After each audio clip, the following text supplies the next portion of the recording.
नाज़रीन, अवां खे अहम ख़बर खां आगाह कंदालूं। लाड़काने जे मुमताज़ कॉलोनी में हथियारबंदनि जी फायरिंग में ज़मीर सोढल क़त्ल ऐं शरीफ सोढल ज़ख्मी थी पिया, जिन खे लाड़काने जी चांडका अस्पताल जी एमरजेंसी वार्ड में आंदो पियो वञे।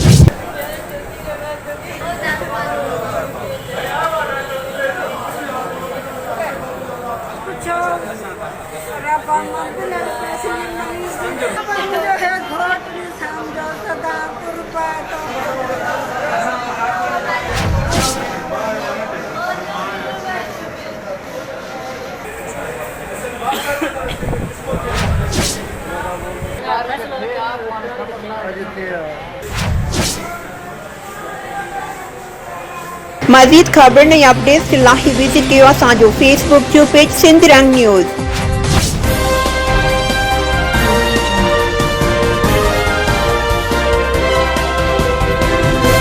सिंध रंग न्यूज़ वेब टीवी।